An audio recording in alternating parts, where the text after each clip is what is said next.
Hello friends, mothers ടേസ്റ്റിലേക്ക് എല്ലാവർക്കും സ്വാഗതം. ഇന്നത്തെ റെസിപ്പി ദോശയുടെ കൂടെയും ഇഡലിയുടെ കൂടെയൊക്കെ കഴിക്കാൻ പറ്റുന്ന ഒരു അടിപൊളി കോമ്പിനേഷനായിട്ടുള്ള ചട്നിയാണ്. ഇനി ഇതിനാവശ്യമുള്ള സാധനങ്ങൾ: 1/4 കപ്പ് മല്ലിയില, ഒരു ചെറിയ സവോള, പിന്നെ 3 ചെറിയ തക്കാളി, 1/4 കപ്പ് തേങ്ങ, 1 ടേബിൾ സ്പൂൺ വെളുത്തുള്ളി, താളിക്കാൻ 1/4 ടീസ്പൂൺ കടുക്, കറിവേപ്പില, വറ്റൽമുളക്, പിന്നെ എണ്ണ ആവശ്യത്തിന്,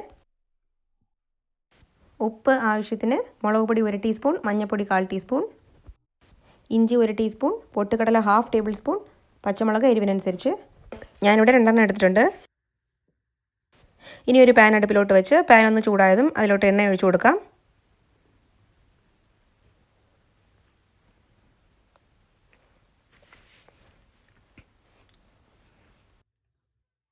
ഇനി എണ്ണ ഒന്ന് ചൂടായതും അതിലോട്ട് 1/2 ടേബിൾ സ്പൂൺ പൊട്ടുകടല ചേർത്ത് കൊടുക്കാം.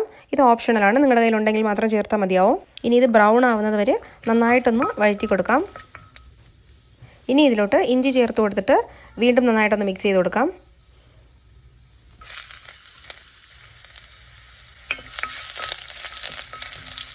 ഇനി ഇതിലോട്ട് വെളുത്തുള്ളി ചേർത്ത് കൊടുക്കാം.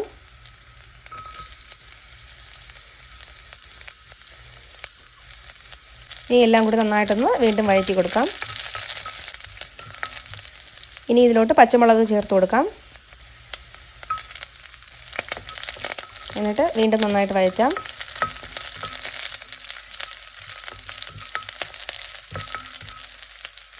ഇനി നമുക്ക് സവാള ചേർത്ത് കൊടുക്കാം. സവാള ചേർത്തതിന് ശേഷം വീണ്ടും ഒരു 3-4 മിനിറ്റ് നന്നായിട്ട് വഴറ്റി കൊടുക്കാം.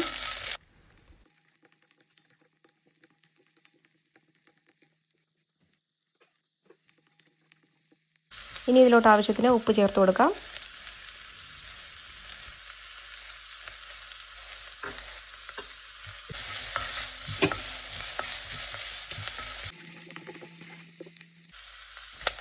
ഇനി ഇതിലോട്ട് മഞ്ഞൾപ്പൊടി ചേർത്ത് കൊടുത്തിട്ട് അതിൻ്റെ പച്ച സ്മെല്ലൊന്ന് മാറുന്നത് വരെ നന്നായിട്ട് വഴറ്റിയെടുക്കാം. ഇനി ഇതിലോട്ട് നമുക്ക് മുളക് പൊടി ചേർത്ത് കൊടുക്കാം. മുളക് പൊടി ചേർക്കുമ്പോൾ എരിവിനനുസരിച്ച് മാത്രം ചേർത്താൽ മതിയാവും. കാരണം നമ്മൾ ഓൾറെഡി ഇതിലോട്ട് എരിവിന് വേണ്ടിയിട്ട് പച്ചമുളക് ചേർത്തിട്ടുണ്ട്. ഇനി ഇതെല്ലാം കൂടെ വീണ്ടും നന്നായിട്ടൊന്ന് മിക്സ് ചെയ്ത് കൊടുക്കാം. ഇനി ഇതിലോട്ട് തക്കാളി ചേർത്തിട്ട് നന്നായിട്ട് കുക്ക് ചെയ്തെടുക്കാം.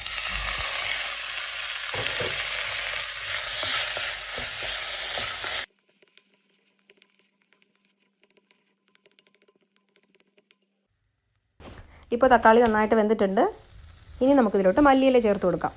മല്ലിയില നിങ്ങളിതിലോട്ട് മസ്റ്റായിട്ടും ചേർക്കണം. കാരണം മല്ലിയിലയാണ് ഈ ചട്നിക്ക് ഡിഫറെൻ്റ് ആയിട്ടുള്ളൊരു ടേസ്റ്റ് കൊടുക്കുന്നത്. എത്രത്തോളം നമ്മൾ മല്ലിയില ചേർക്കുന്നോ അത്രത്തോളം ഇതിൻ്റെ ടേസ്റ്റും കൂടും.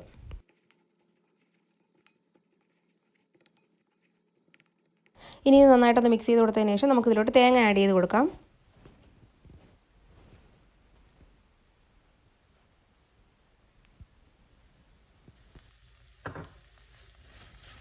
ഇനി വീണ്ടും നന്നായിട്ട് ഒരു 2 മിനിറ്റ് ഇളക്കി കൊടുക്കാം.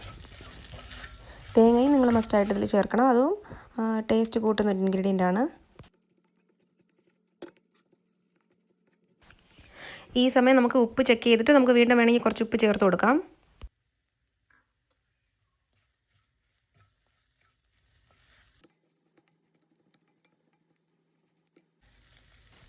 ഇപ്പോൾ ഇത് റെഡി ആയിട്ടുണ്ട്. നമുക്കിനി സ്റ്റവ് ഓഫ് ചെയ്യാം. ഇനി ഇത് നന്നായിട്ട് തണുത്തതിന് ശേഷം ഒരു മിക്സിയുടെ ജാറിലോട്ട് ഇതെല്ലാം ചേർത്ത് നന്നായിട്ട് ഗ്രൈൻഡ് ചെയ്തെടുക്കാം. ഇനി ഇത് നന്നായിട്ട് അരഞ്ഞ് കിട്ടാൻ വേണ്ടിയിട്ട് ഞാൻ സെയിം പാത്രത്തിലോട്ട് തന്നെ കുറച്ച് ചൂടുവെള്ളം ഒഴിച്ചെടുത്തിട്ടുണ്ട്. അതും കൂടി ഇതിലോട്ട് ചേർത്തിട്ട് നന്നായിട്ട് അരച്ചു കൊണ്ടുവരാം. ഇതാ ഞാനിത് അരച്ച് കൊണ്ടുവന്നിട്ടുണ്ട്. ഇനി ഇതിലോട്ട് താളിച്ചൊഴിക്കണം.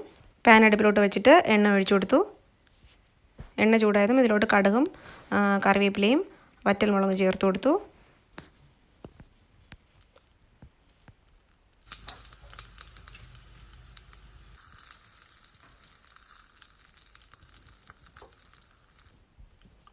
ഇനി നന്നായിട്ടൊന്ന് മിക്സ് ചെയ്തതിന് ശേഷം നമുക്ക് ചട്നിയിലോട്ട് ഒഴിച്ചു കൊടുക്കാം.